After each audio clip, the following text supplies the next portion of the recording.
joy of Britain at Christmas. Look at that. It's an awful thing. Our second face man is probably experienced something similar. Is Ian Sterling, also a brilliant comedian. Have you experienced a megabus? Yes. And no, you haven't. Kids TV. He doesn't need to get on there. I got in late last weekend. That is the face of a man who's been BAFTA nominated twice and has no need for public transport. That's what your face says. Won last week, mate. What's that? You what? Did you? Scottish BAFTA, yeah. Oh! Scottish BAFTA, not the same though, is it? No, it's not, yeah, it's Better. So, what was that for? It was for Best Children's Show. And that show was? The Dog at My Homework, starring Tom Craig. I've been on that. I have indeed. So He wore massive pants. I didn't turn. That wasn't my outfit for the show. I didn't turn up like that. Children's show, Tom. I was given massive pants. I mean, it's better that than tiny pants on a kids' show. I think we can agree. They were very appropriate pants. Congratulations. And our third guest, who will be a BAFTA / winner, I'm sure, Samantha Baines. Hello. Hello. How are you? I've not won any BAFTAs and I'm feeling awful being the actor here. I should have built up One there. day. I really should have gone Angela, Samantha, end on a high. But no, Cheers, guys. We've ended on a low. Thanks. Wow. yeah, bring us crashing down. How are you? Are you well? I'm very well. I haven't won a BAFTA, but I have wrapped all of my Christmas presents. Nice. Check me out. This is being recorded pre-Christmas. If anyone's listening to that in January, it's not kind of, you're not that early. For next year, getting in the sales. I'm glad you've had good weeks. I'll tell you one brief thing. This is the only thing that will be off this week. The only thing. So cool. My doctor friend, this was his kind of weird moment pre-Christmas. Someone came in to see him 3 days ago. I shouldn't really know this because of doctor-patient confidentiality, but he's told me. Now I'm telling you what I'm going to do. Some lady came in and said, I've got a bit of a worry. I think my head might fall off. And he had to check this lady's neck to see whether her head doesn't fall off. Go, no, it's going that in confidence. It's the effects of a 12-hour megabus ride. Kind of the neck goes, that sort of thing. So there we are. That's, Surely the skin would keep it on though. well, this was the point, but a genuine fear that she'd been freaking out for the last few weeks. Her head was just going to drop off. She'd be wandering around. The gallows. Exactly, yeah, or just a really stiff roll neck, something like that. Anyway, this is not a time for festive worries and concerns, like will my head fall off, will I wrap my presents in time. It is a time for joyous Christmas stories. And today we're going to hear from Angela Barnes, a story called Present from Sexy Santa. Will it be clean? Will it be... We'll find out. Who knows? Exciting. Ian Sterling has a story called Night Bus, open brackets, Christmas, close brackets. Yes, that sounds, well, it doesn't sound fun, it sounds, I don't know. It's good stuff. I'm sure it will be, I'm sure it'll be wonderful. And from Samantha, we have a story which is 2 dinners for the price of real spirit Christmas. Nice story show. Radio X. Our first festive story called Present from Sexy Santa, Everlude. Angela Barnes. Everlude, beautiful. I love that. Thank you, Tom. Well, my story has a touch of lewdness about it, but I'll explain. I should say I love Christmas. I'm a really big. People expect me to be the sort of person who doesn't love Christmas for some reason, but I do. I love it. But since 2008, my Christmas has never been and never will be quite the same. Because in 2008, I lost my dad. Right? And my dad was Mr. Christmas. He loved Christmas, and my dad was what you might call a bit of a character.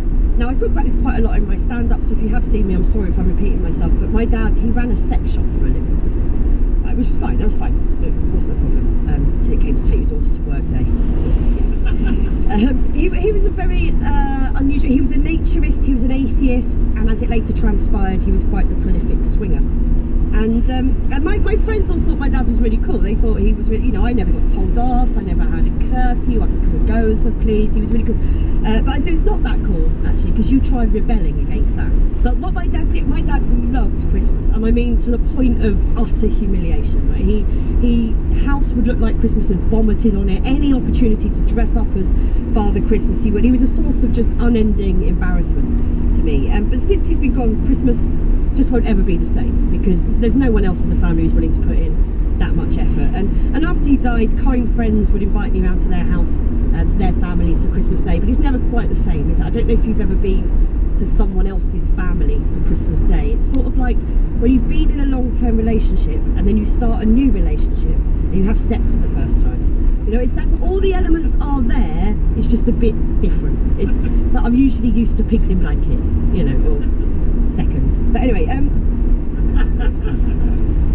I give you an example of what my dad was. I was once, when I was about 15, 16, I was in a pub underage drinking on Christmas Eve with some friends back in my hometown of Maidstone. And my dad every year would do a charity pub crawl with some friends of his. And he knew damn well which pub I was drinking in with my friends. So he turned up dressed as Homer Simpson, dressed as Father Christmas, with his friends, walking around the pub looking for, and I quote, his Lisa. And so I had to hide in the box till he'd gone. But I'd give anything for him to publicly humiliate me like that again. Now, my dad's favourite part of Christmas was the Christmas presents. Right? And you never got a Christmas present from Dad. They always came with the same labels every year. You would get a Christmas present in your stocking, one from Father Christmas, one from Frosty Tea Snowman, one from Rudolph, and one from the Sugar Plum Fairy. That's what you get every year. And I keep that tradition going in my household now. Then when you got over 18, you would get 2 additional presents in your stocking. You would get one alcohol present, which would be signed from Santa Claus. And then you would get something from, and I quote, Sexy Santa. Now the present from Sexy Santa would be an item from my dad's shop. Right?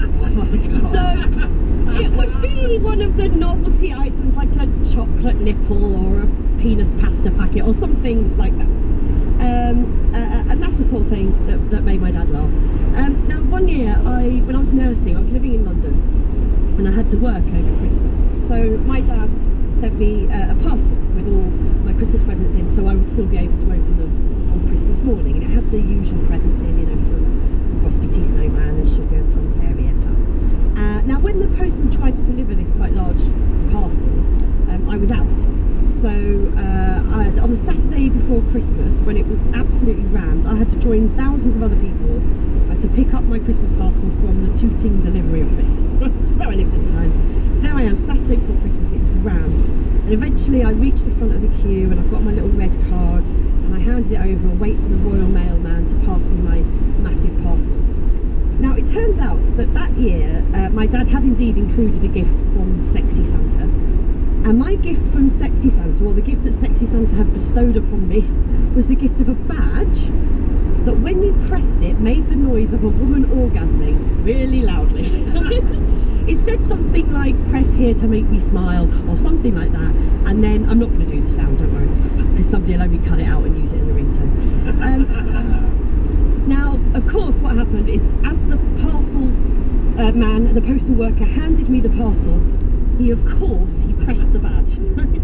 So my parcel started to sound like a very, let's say, happy lady in this crowded delivery office. And all I could say was, oh, it must be from my dad. Radio X. Some Green Story Show. Radio X. As my Christmas gift to Neil, the producer, I'd like him to introduce the next story. Well, lead him. Let's hear it. Go on, Neil. There we are. Here's Sterling. Tell your story. Thank you, Neil, you handsome, handsome man. Hello everyone, my name's Ian. This is a story about me on a Christmas night out getting a night bus. For a bit of context, if you're not Scottish, it's hard to explain. Basically, I'm fascinated. Scottish people have like a really unique use of the English language. I feel like from years ago, I think we sort of semi-regret and are annoyed at having to speak English as a language. Like, it doesn't suit us. So what we've done is we've sort of ruined it on purpose. Do you know what, like, things don't make... Like, I was in a house a few weeks ago and I heard one of my mates go, "Get out my house, you rocket." And he said that to a spider. Do you know, it's like English, but it's a bit wrong. So years ago now, I was about 18, 19, I was still at uni, and me and my mates went for like a Christmas night out, and it was like a Saturday night out, and when I was a student, we didn't go out on Saturdays because it was too expensive, and there was something really weird about a Saturday night out at Christmas, like, the level of drunk people get is insane. So on this night out, I was so drunk, you know that sort of like 3 AM, when everyone's so drunk, it's like pavement sort of like cease to exist. Do you know what I mean? People are just walking down the roads, it's just absolute chaos.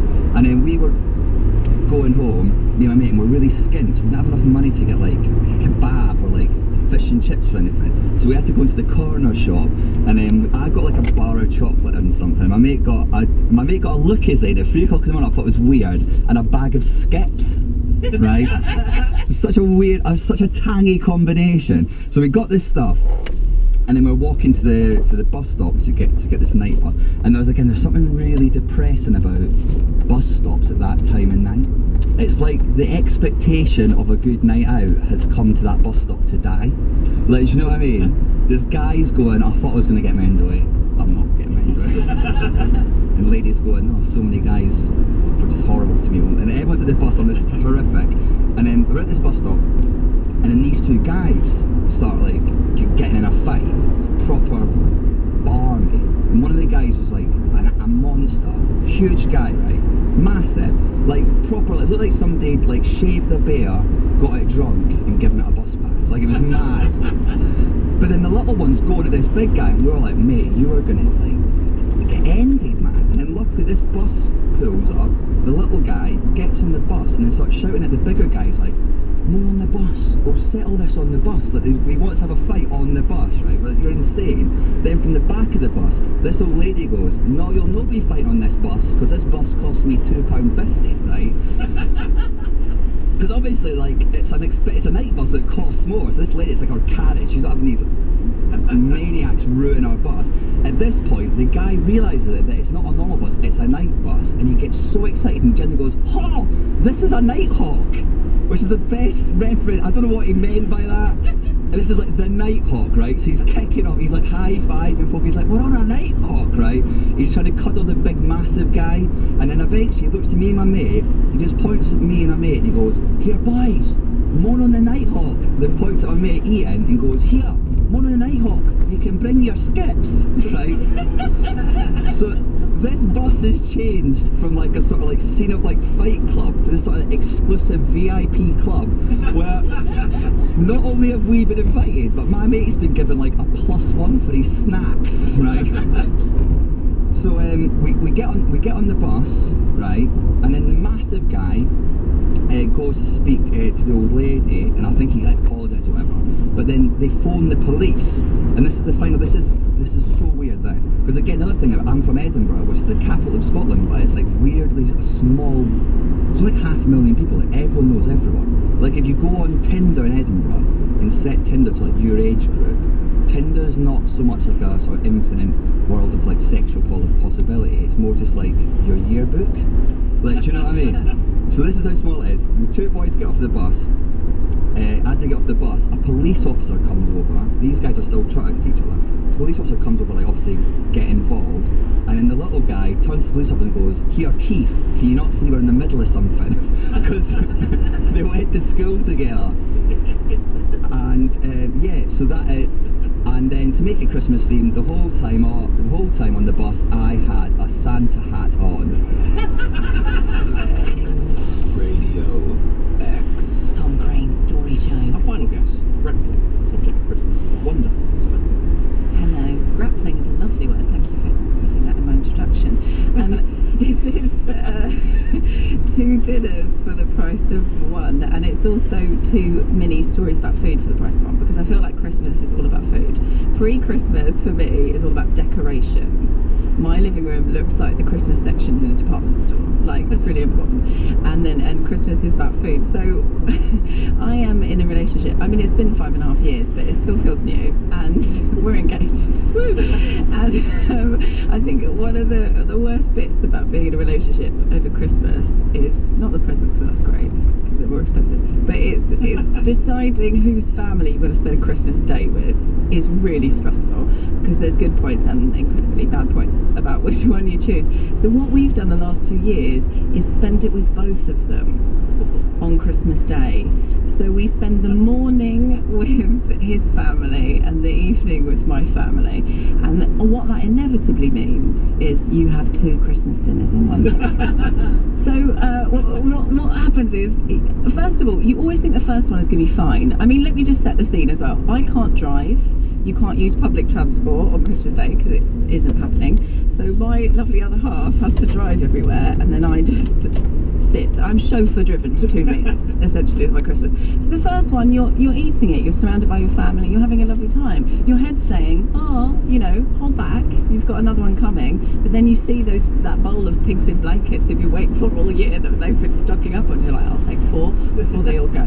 So you're trying to stop, but you're enjoying it, and you're like, hey, this is lovely. I've been waiting for this all year, 3 courses. I can totally do this again later. And then your other half doesn't drink, you have a bit too much, obviously, singing Christmas carols in the car on the way to the second house. When the second, he's like, I'm driving, please. When the second dinner arrives, it's one of the most stressful. You would never do this normally in a day. You would never do this. It's like you're cheating on the first dinner by having the second one. And also, this family that you're now with have been waiting the whole day for this Christmas dinner, and you've got to make it enjoyable for them. You've got to make all the noises. That's lovely. That's lovely burnt turkey. That's mother-in-law. No, and she's very good at cooking. I have to say that because she listens. She's very good. Great gammon. But what, you've got to do it all, and your body is screaming at you. Why are you doing this? So that's what my Christmas is every year. Horrific. But what I always think of as well, you know, you always get to the Brussels sprouts at the end, and you've put a few on the plate, haven't you? Because you have to. Because they've done them with little bits of bacon in, like they've tried to make it appetising, and you get left with a few of them and you're like, I can't leave them all, I have to eat some. It always reminds me of when I was 10 years old in my dining room at home, and we had a dog. We had actually 3 dogs, and they were a new addition to the family, and I had these Brussels sprouts, and I hated eating vegetables, especially Brussels sprouts, and we had the new dogs, and I was like, that's what you have dogs for, isn't it? To finish that bit on your plate. So I tried, I don't know if you've seen the advert that's out at the moment where the little girl crawls onto the table to get rid of her Brussels sprouts and finds herself in a whole magical world of TV. I hid the Brussels sprouts in my hand and tried to get the dog to secretly eat them, because my mum said I couldn't leave the table until I finished my plate. The dog licked them and then rejected them. And I had nothing, I couldn't drop them on the floor, like I was sitting next to my mum, put them back on the plate, and my mum said, you are not leaving that table until you have eaten those Brussels sprouts. So that Christmas I did eat my vegetables, and I snogged a dog. Radio X. Tom Crane's Story Show. Radio X. And so the back is waxed on yet another episode of the Tom Crane Story Show. Getting more unpleasant. I was going to say About the suck of the crack. Wonderful. I'm glad that happened. Oh, yeah, same here. Exactly. I was thinking something along the lines of a smooth perineum, but I left that alone. I just Not too like that far. happened. Overstepped it. I'm so sorry. Too far. Lovely work. Lovely work. I don't get it. Let us. I wouldn't worry. It's I'll draw you a diagram. it's a bit rude. Let's thank our guests. First of all, as I was correctly predicted, the ever lewd Angela Barnes. What would you like to plug, and how can people find out about it? I am recording my very first Radio 4 series, which is quite exciting. Oh, congratulations. So we'll be recording at Up the Creek in Greenwich on the 20th of January and the 10th of February, and the tickets are free. I can't emphasise that enough, they're free. What is it? It's called You Can't Take It With You, and it's based on my Edinburgh show from last year. And actually my dad, who I spoke about today, features quite heavily in the show. Oh, fantastic. Well, Angela is an unbelievable, brilliant stand-up. Do get tickets for it. You'll enjoy it all. Ian Sterling, same to you. Hi. Hi. What would you like to plug? Ian Sterling, and I am on the internet. IanDoesJokes.com. Yeah. And then on that you can go to the gig section. I'm sort of touring up and down the country from end of February to April. Perfect. Time. Will you be getting a mega bus like Angela, or will you be? Not doing that. Do you have a tour manager? I've got a yeah.